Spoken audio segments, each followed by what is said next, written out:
Բարև ձեզ հարգելի դիտողներ, YouTube-յանի Մալիքի եթերում զրուցելու եմ Հայաստանի Եվրոպական կուսակցության ղեկավար Տիգրան Խզմայլյանի հետ ցանկության դեպքում կարող եք բաժանորդագրվել YouTube-յանի Մալիքին։ Բարև ձեզ, պարոն Խզմայլյան։ Բարև պարոն Կիրակոսյան, բարև ձեզ։ Պարոն Խզմայլյան, Միացյալ Նահանգների պետքարտուղարը հայտարարել է, որ հայ-ադրբեջանական հակամարտության լուրջ վտանգ է տեսնում եւ ակտիվ ներգրավված է Միացյալ Նահանգները կանխելու ռազմական բախումը։ Ըստ ձեզ, Ռուբիոն այս հայտարարությունը ինչի հիման վրա է անում։ Բնականաբար ես ինչպես եւ երևի շատ-շատերը չենք կարող ճիշտ եւ հստակ արտահայտվել այսօրվա Միացյալ Նահանգների այսօրվա վարչակազմի մտածելակերպի մասին, որովհետեւ ի տարբերություն նախորդ տասնամյակների ավելի քան երբևէ ամեն ինչ կախված է մեկ մարդու որոշումներից։ Սովորաբար մենք կարողանում ենք կանխատեսել, վերլուծել, որովհետև դա ինստիտուցիոնալ համակարգային որոշումներ էին եւ քաղաքականությունը այդ առումով կանխատեսելի էր։ Հիմա ոչ։ Ես հակված եմ մտածելու, որ մենք գործ ունենք տվյալ դեպքում մի հետաքրքիր իրավիճակի հետ։ Բան այն է, որ Մարկո Ռուբիոն այն եզակի մարդկանցից է վարչակազմում բարձրաստիճաններից, ովքեր դեռևս անցել էին, պատկանում են այսպես կոչված հին դպրոցին։ Եվ նրա դեպքում ասածը ոչ միայն եւ ոչ այնքան արտացոլում է, ոչ միշտ է արտացոլում հենց Թրամփի, այսինքն սպիտակ տան պաշտոնական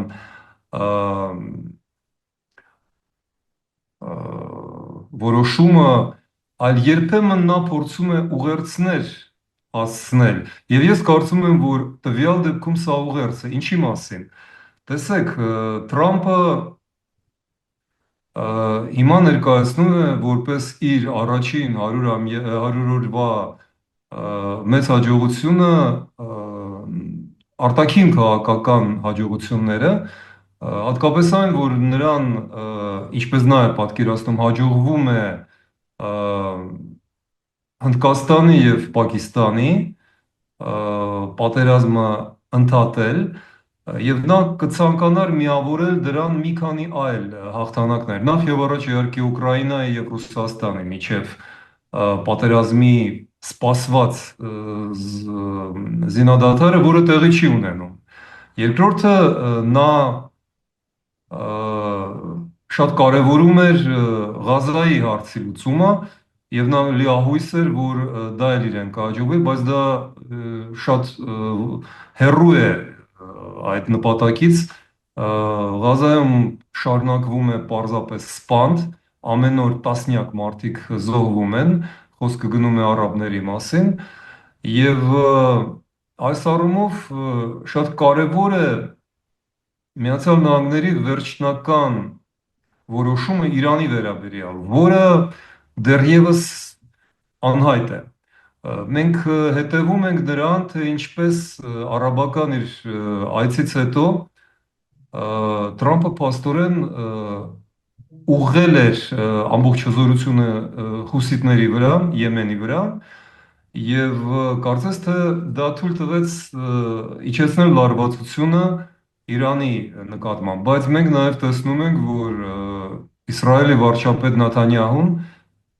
ցանկացած գնով ձգտում է հասնել Իրանի դեմ Միացյալ Նահանգների, եթե ոչ ուղիղ հարձակմանը, այլ գոնը, որպեսզի Միացյալ Նահանգները չխանգարեն Իսրայելի կողմից պատրաստվող եւ գրեթե պատրաստ հարվածներին։ Այս առումով շատ կարևոր է Հայաստանի ոչ միայն դիրքորոշումը, այլ նաև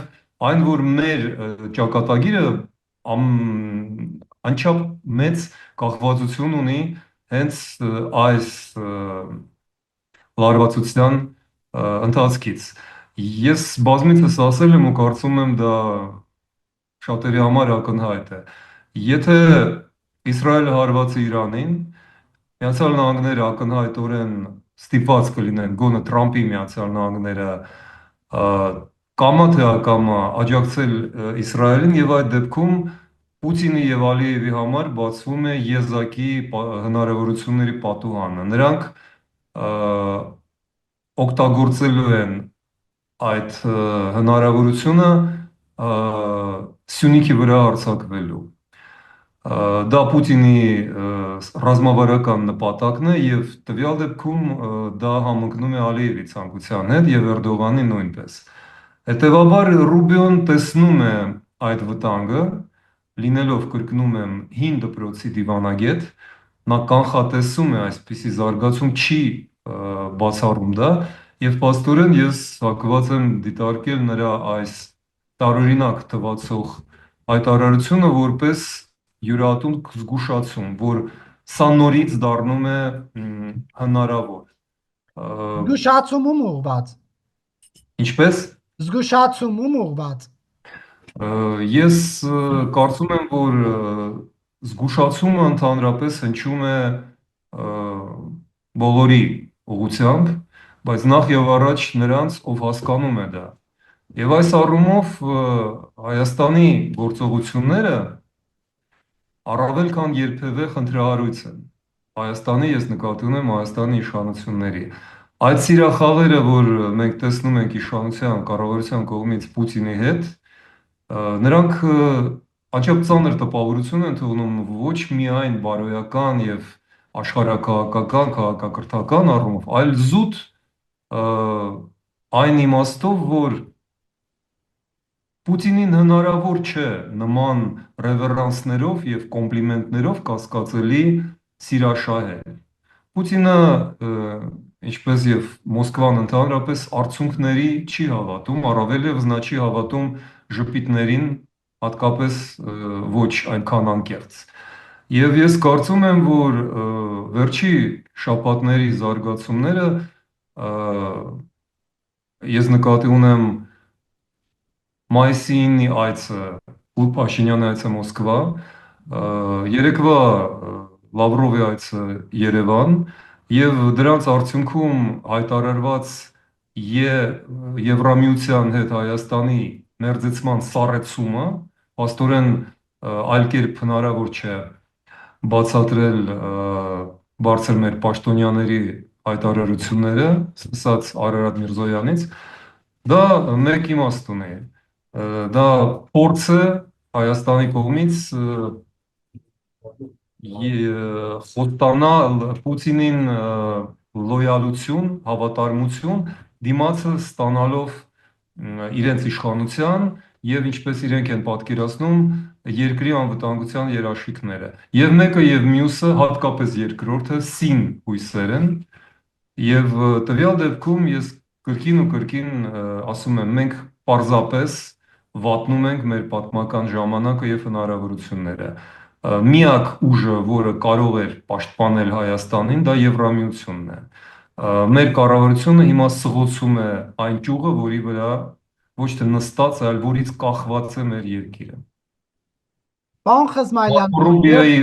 զգուշացումը այդ առումով նախ եւ առաջ վերաբերվում է Հայաստանին։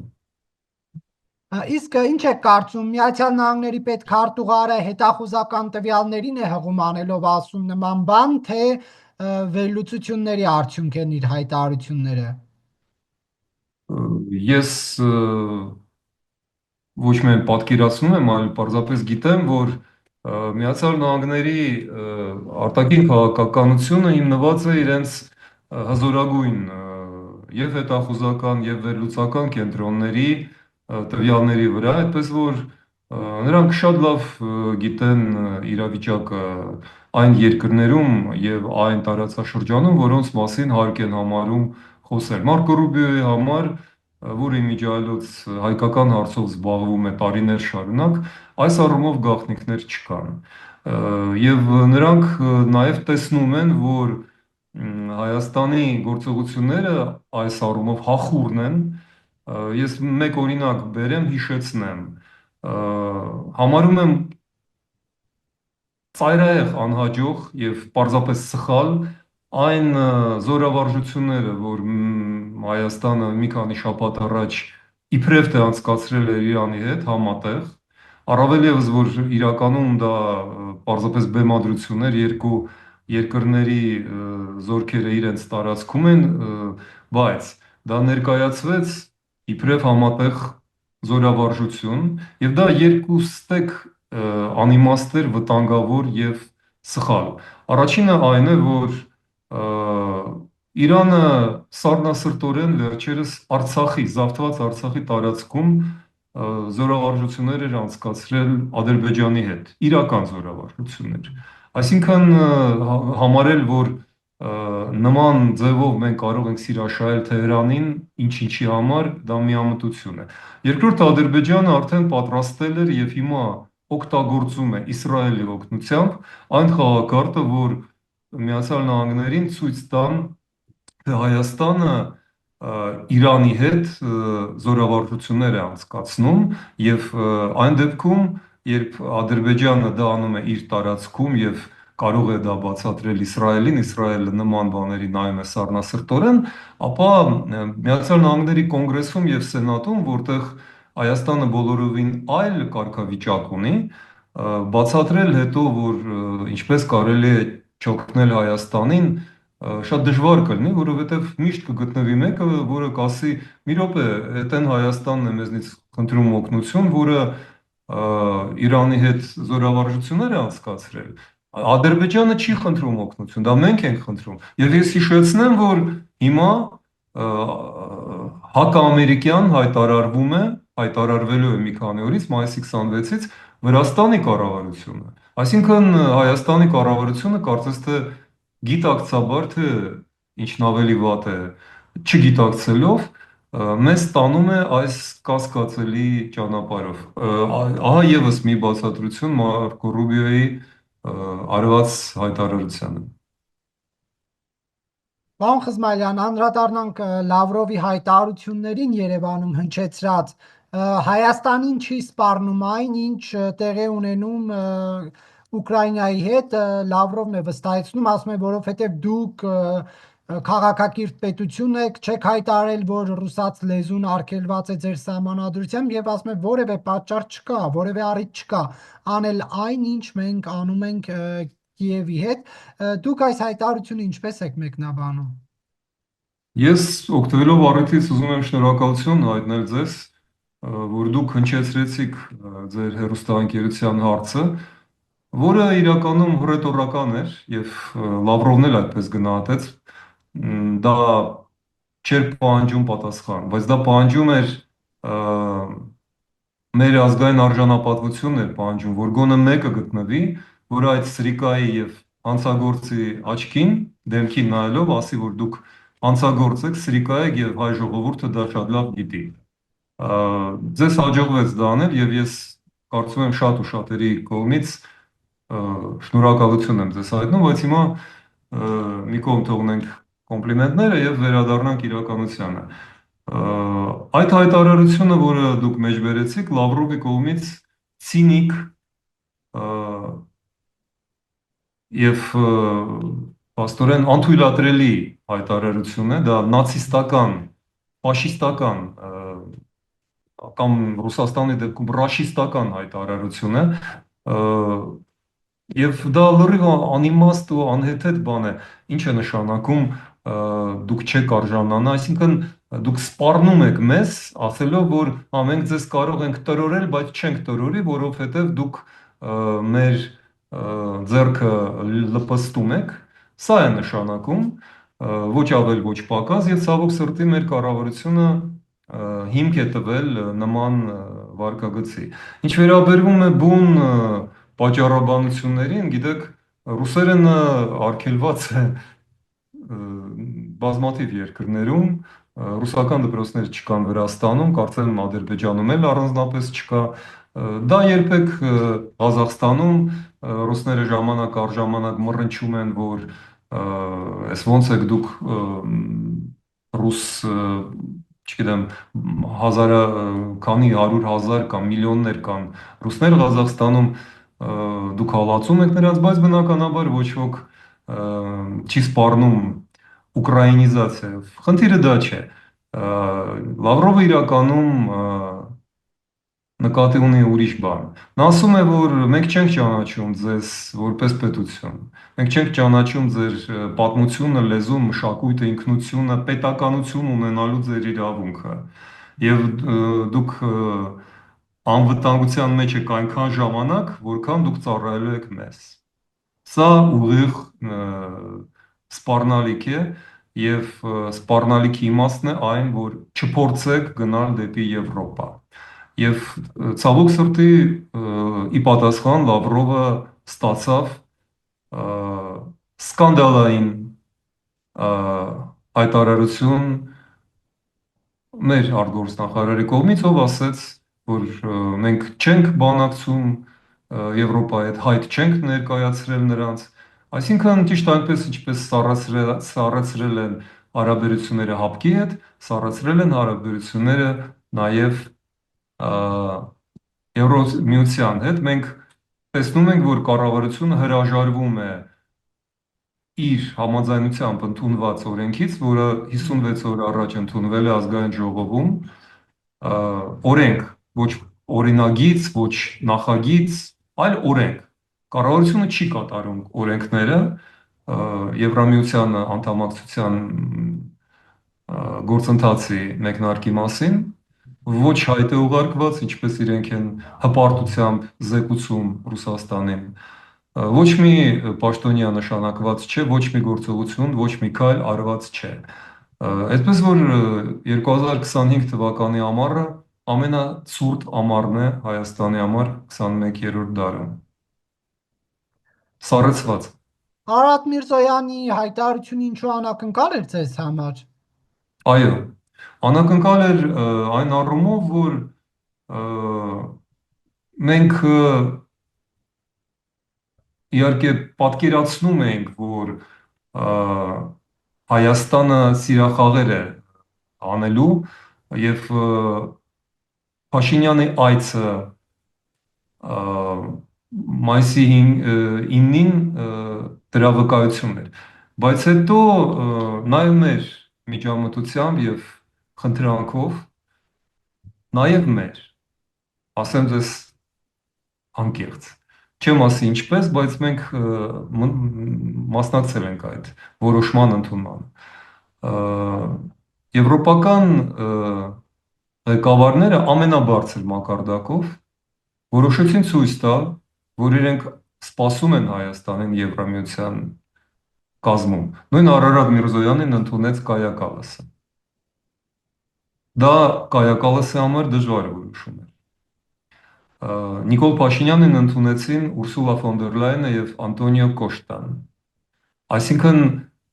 դա ամենաբարձր ղեկավարներն են Եվրամիության եւ իրենք բոլորը ասեցին պարզ մի բան. Եվրամիությունը, Եվրոխորհուրդը, Եվրոխորհրդարանը սպասում են Հայաստանին, սպասում են Հայաստանի հայտին եւ աջակցելու են Հայաստանին երկրի կառավարության դիմումի դեպքում։ Ի պատասխան հաշված օրեր անց նրանք ստանում են պատասխանը։ Նրանք ստանում են այդ մերժումը։ Թող հետո ոչ ոք չասի, որ Եվրոպան մեզ չէր սպասում, Եվրոպան մեզ չէր ընդունում։ Դա սուտ է։ Բոլորը ով ունի աչք տեսել է, որ Փաշինյանը կանգնած է Ուրսուլա ֆոն դեր Լայենի եւ Անտոնիո Կոշտայի կողքին եւ նրանք ասում են մենք ձեզ սպասում ենք։ Այդպես որ Հայաստանի կառավարությունը մեր փոխարեն կատարել է աղետալի ընտրություն, աղետալի երկրի համար եւ փոխարինել է մեր երկրի եվրոպական զարգացման հնարավորությունը սեփական իշխանությունը պահպանելու Ռուսաստանի խոստումի դիմաց։ Ոչ ավել, ոչ պակաս։ Ահա ինչի վկաներն ենք մենք այս օրերին։ Պարոն Խզմալյան, Լավրովը նաև առաջարկում է չդժգոհել այն հանգամանքից, որ Ադրբեջանը Հայաստանի եւ Արցախի վրա հարձակվել է ռուսական զենքերով, ասում է դուք էլ 90-ականներին էիք ռուսական զենքերով կռվում։ Սա բավարար պատասխան է, հաշվի առնելով այն, որ մենք դաշնակցային հարաբերություններ ունենք Ռուսաստանի հետ։ Սա ինչպես յուրահատուկ է Լավրովին եւ ռուսական դիվանագիտությանը ոչ միայն սուտ է, դա նաեւ սխալ է։ Դա ռուսական զենքեր չէին, դա սովետական զենքեր են եւ եթե մենք հիմա ուշադիր ուսումնասիրենք թե որ զենքը որտեղից է, եկեք ասենք որ միգ կործանիչները հայկական են, որովհետեւ Արտեմ Միկոյանի բյուրոյում էին պատրաստվում կամ Սուխոյ սու կործանիչները նույնպես հայկական են, որովհետեւ նրանց գլխավոր կոնստրուկտորը Միխայել Գալստյանն է։ Դա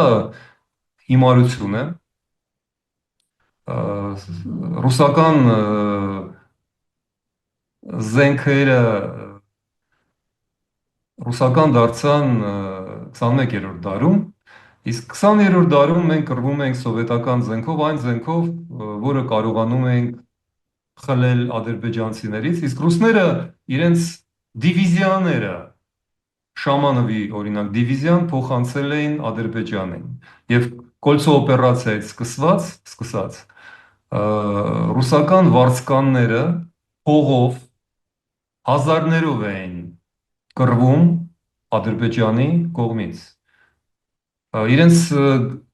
այն ժամանակվա ֆոսֆոր, քանի որ այն ժամանակ ֆոսֆոր չկար, այն ֆոսֆորի սուտը մինչև հիմա կան միամիտ հայեր, որ կարծում են, թե Ուկրաինան է Ադրբեջանին ֆոսֆոր վաճառել։ Դա սուտ է, Ուկրաինան ֆոսֆոր չէր կարող վաճառել, առաջինը, որովհետև 20 թվականից ի վեր ընդհանրապես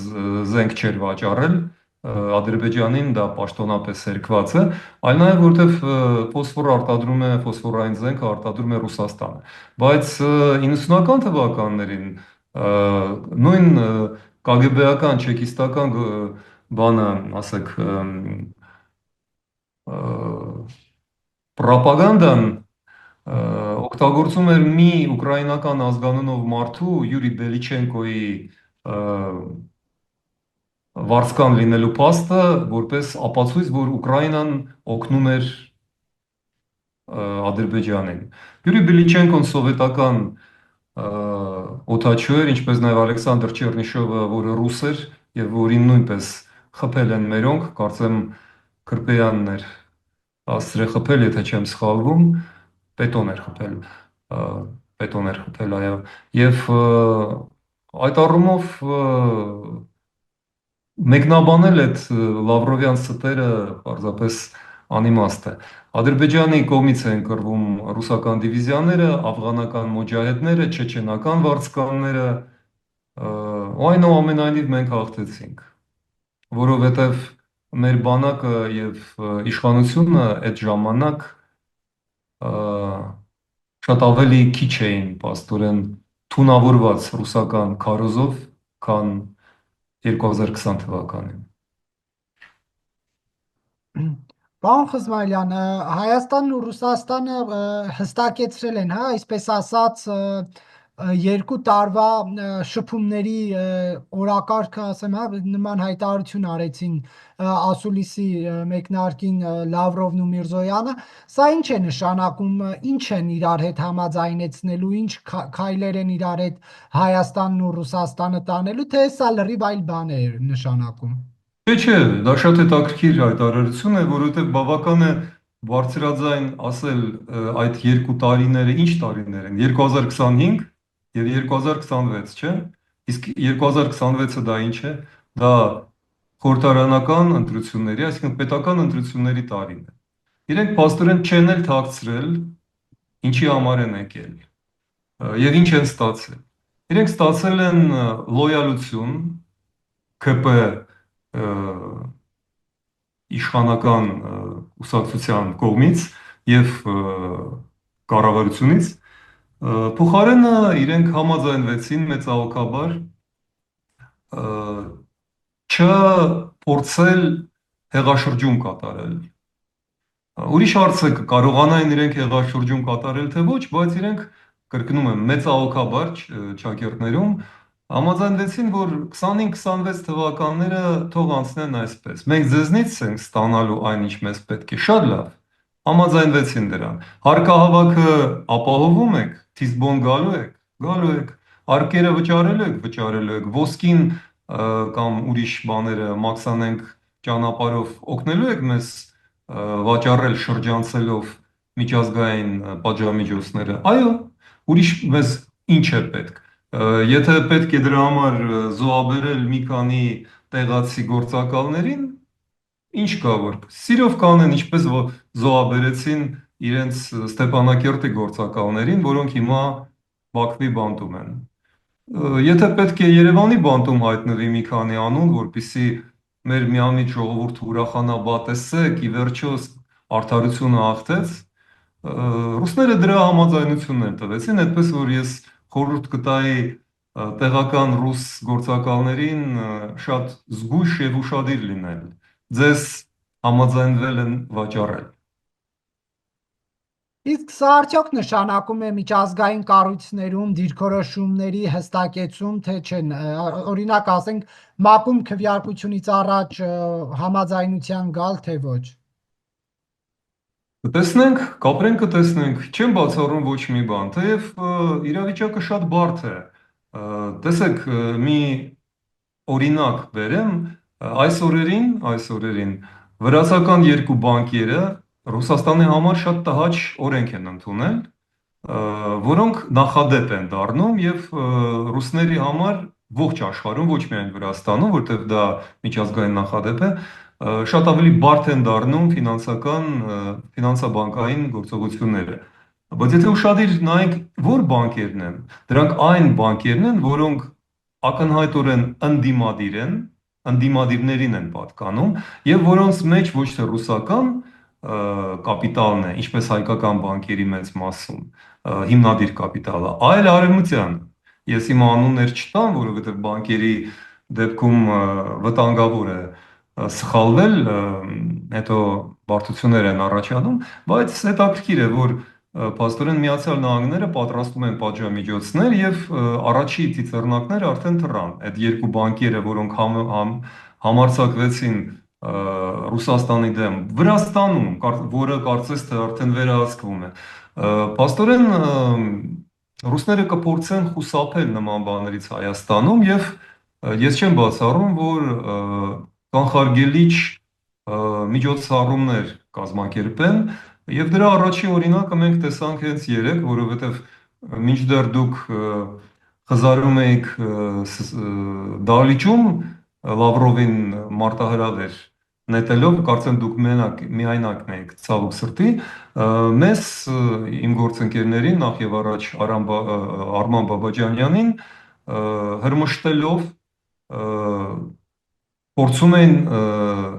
հանել այնտեղից հայ ոստիկանները եւ ես ասեմ ձեզ, որ վաղուց չեմ հանդիպել նման վերաբերմունքի, առնվազն 2022 թվականի նոյեմբերի 22-ից, երբ ինձ վերջին անգամ Փաշինյանի օրոք ձերբակալել էին, երրորդ անգամ արդեն թվով Փաշինյանի օրոք միայն, եւ դա Պուտինի վերջին այցի օրն էր։ Հիմա փաստորեն այցելել է Լավրովը, մենք կրկին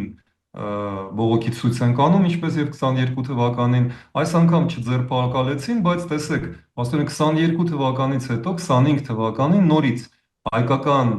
ոստիկանությունը հանկարծ հիշեց իր սիրած զբաղմունքը ծեծել, ջարդել, հրմշտել եւ հեռացնել ընդդիմության։ Այս անգամ չձերբակալեցին, բայց ես վստահ չեմ, որ եթե այսպես շարունակվի, մենք չենք տեսնի զարգացումներ նաև այս դաշտում։ Բայց եթե իշխանությունը չուզեր, որ այդպիսի միտինգ լիներ, հա, ավելի շուտ քայլեր չէր ձեռնարկի ամեն ինչ չեզոքացնելու համար, որովհետև դուք տևական ժամանակ կարողացաք ԱԳՆ-ի դիմաց կանգնել, հետո տենց հանդարտ քայլերով տեղափոխեցին դիմացի այգի։ Այսինքն մենք պետք է մեր իշխանության, այսինքն Հայաստանի իշխանության վերաբերմունքը եւ քաղաքակրթության չափանիշ համարենք, թե ինչ արագությամբ են իրենք տեղափոխվում եւ ինչ ուժգնությամբ են հարվածներ հասնում մեր գլխներին։ Ես կարծում եմ, որ նրանց որոշումը ընթացքում երկու անգամ փոխվել էր։ Առաջին անգամ մեզ մոտեցան եւ մենք հրաժարվեցինք հեռանալ, ու ես նաեւ ոչ բարձրաձայն, որպեսզի տեսախցիկներով դա չգրվի, բայց ձեզ ասեմ։ Ասեցի մի բարձրաստիճան ոստիկանի, ասեցի զգուշ եղեք, պարոն, անգամ բանը չեմ ասի, ուսադիրների աստղերի քանակը, ասեցի 1 տարի անց ընտրություններ են լինելու, եւ դուք տեսախցիկների առջև զգուշ եղեք։ Մի արեք այնպիսի բաներ, որ մենք ձեզ հիշեցնենք 1 տարի անց, որովհետև շատ բան կարող է փոխվել։ Եվ իրենք հետ քաշվեցին, բայց ըստ երևույթի հետո մի 50 Սպառնացել եք։ ինչպես Սպառնացել եք։ ես չեմ սպառնացել, ես ընդհանրապես ասեցի ը, գործելիս հիշեք, որ մենք ամեն ինչ տեսնում ենք, ժողովուրդը ամեն ինչ տեսնում է։ Դա սպառնալիք չէ, դա կոչ է լինել զգոն եւ գործել օրենքի այլ ոչ թե նրանց մեկնաբանված օրենքի սահմաններով։ Մենք ոչ մի օրենք չենք խախտել, մենք մեր սահմանադրական իրավունքով ենք կանգնած, մեզ սկսեցին այնտեղից հեռացնել, բավական կոպիտ մի քանիսը մեզնից ջրում հայտնվեցին, այնտեղ կար մի փոքրիկ ջրավազան Շահումյանի արձանի ետևում։ Այդ ամենը նշանակում է, որ մենք վերադառնում ենք ցավոք սրտի 22 թվական, 21, 18, 16, 2008, մենք այն ուղղությամբ ենք գնում, մինչև 1999 թվականի հոկտեմբերի 27, որովհետև նման բաները միշտ այդպես են վերջանում։ Եվ ռուսները դրան են սպասում եւ տանում են այդ ուղղությամբ։ Ու մի ասեք, որ ես սպառնում եմ։ Ես ընդհանրապես հիշեցնում եմ մեր պատմությունը։ Որ ասեցիք երկու անգամ որոշումը փոխվել է, հա, ցույցը ցրելու, ինչի վրա հիմնված եք ասում նման բան։ Փոխվել է ոչ թե ցույցը ցրելու որոշումը, այլ ոստիկաններին ուղղված հրամանը։ Սկզբից ըստ երևույթի հրաման էր խոսեք, համոզեք, բայց ուշ մի կիրառեք։ Հետո ըստ երևույթի հրամանը ոչ թե երևի, այլ ուղղակի ակնհայտորեն փոխվել է, որովհետև երկրորդ ու երրորդ փորձերը արդեն ֆիզիկական ուժ կիրառելու հրամաններ են։ Միակ բանը, որ տեղի չունեցան ձերբակալումներ, բայց մեր գործընկեր Արման Բաբաջանյանին հրավիրել են ոստիկանություն եւ մեղադրանք են ներկայացրել Պուտին մարդասպան կարգախոսով պաստառ կախելու համար։ Բայց կարելի է դաշնակից երկրի ղեկավարի նկատմամբ տենց նման ակցիա անել, պարոն Խզմալյան։ Գիտեք, ես ձեզ համար Ռուսաստանի արտգործնախարարը չեմ, այդպես որ պետք չէ ինձ անմեղ դեմքով տալ նման հարցեր։ Նախ կարելի է, օրենքով կարելի է, սահմանադրությամբ կարելի է։ Բացի դա, կարծում եմ գոնե դուք եւ ես Ռուսաստանը դաշնակից երկիր չենք համարում։ Ես անձամբ պաշտոնապես բազմիցս հայտարարել եմ ու հիմա էլ կարող եմ ասել, դա մեր ռազմավարական թշնամին է եւ ոչ 3, ոչ 20 թվականից, 20 թվականից, բայց 1820 թվականից, այն պահից, երբ որ Ռուսաստանը շարժվեց այս տարածաշրջանը։ Շնորհակալություն, պարոն Խզմալյան, հարցազրույցի համար։ Շնորհակալություն, պարոն Կիրակոսյան։